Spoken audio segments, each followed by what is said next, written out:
Hello, you're watching Shalom World News. I'm Rory McLennan coming to you from Glasgow, Scotland. Here are the latest headlines from around the world. The Holy Father, Pope Francis, arrived in Rome on Monday, December the 6th, after his apostolic visit to Cyprus and Greece. Earlier that day, he was given a send-off at Athens International Airport. Foreign Affairs Minister Nikolaos Kotzias held a brief meeting with the pontiff before seeing him off. Also present at the airport were Catholic as well as Orthodox prelates. The Holy Father also sent a customary telegram to President Katerina Sakellaropoulou before leaving. Before his departure from Athens, Pope Francis also spent some time with young people at the St. Dionysius School of the Ursuline Nuns in Marousi, a suburb of the capital. He urged them to allow themselves to be amazed by the love of God and to dream big. As is customary, the Holy Father visited the Basilica of St. Mary Major after arriving in Rome and prayed before the icon of Salus Romani Populi, thanking the Virgin for the safe trip. As a gesture of strengthening brotherhood before Pope Francis departed Greece, the Orthodox Archbishop of Athens and all Greece, His Beatitude Ieronymos II, visited the Holy Father at the Apostolic Nunciature on Sunday evening. The pontiff received the prelate and the meeting lasted for 30 minutes. Both the Pope and the Archbishop signed the Book of Honour during the meeting. Archbishop Ieronymos marked his gratitude to Pope Francis for visiting Greece in the book. He also prayed that the Lord may give them the grace to continue together the path of brotherhood and peace. As a customary practice, the Orthodox Archbishop of Athens and all Greece gifted Pope Francis 2 books, one on the sorrowful history of the Greeks in Asia Minor at the beginning of the 20th century, and the other on those who died during the Greek Revolution. Also, on behalf of a priest, he brought the Pope an image of the Madonna with the baby Jesus. Pope Francis gave his beatitude, the medallion for this journey, and the book Statio Orbis. Hundreds of Catholic faithful took part in a procession and Holy Mass in honour of Our Lady of Guadalupe in Los Angeles on Sunday, December the 5th. The 90th such procession was held with the theme Our Lady of Guadalupe, always forward in mission and hope.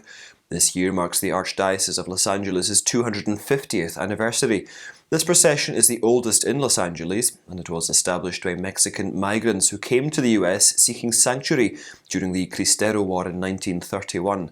The event marks the apparition of the Blessed Mother to a native Indian Saint Juan Diego in the 16th century.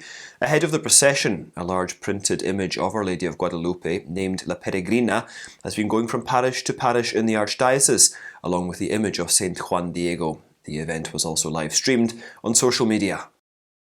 Non-profit outfit Catholic Extension has awarded Cardinal Timothy Dolan of New York with the Spirit of Francis Award. The organisation that works for people in the poorest regions of the Americas honoured the Cardinal with the award on November the 30th. Cardinal Dolan was praised for his works with the Catholic Church in Cuba and his advocacy for the weak and the marginalised. In February of 2020, he made a 6-day pastoral visit to Cuba and visited Catholic facilities that help the poor. He was given the award during a gala dinner hosted by Father Jack Wall, President of Catholic Extension, and its Chancellor, Cardinal Blaise Cupich of Chicago, at the Metropolitan Club in New York City. The Catholic group has been giving this award for the past 7 years. Catholic doctors in Portugal have thanked President Marcelo Rebelo de Sousa for vetoing a euthanasia bill passed by the Parliament last month. The Association of Portuguese Catholic Doctors issued a statement thanking the Catholic president for his action in support of the sanctity of life. Earlier in March, the president had vetoed the first draft of the bill as unconstitutional. On November the 29th, again, he used his veto after the Parliament approved the second version of the legislation. In their statement, the doctors said that human life must be defended in all circumstances, and they added that doctors cannot become agents of death.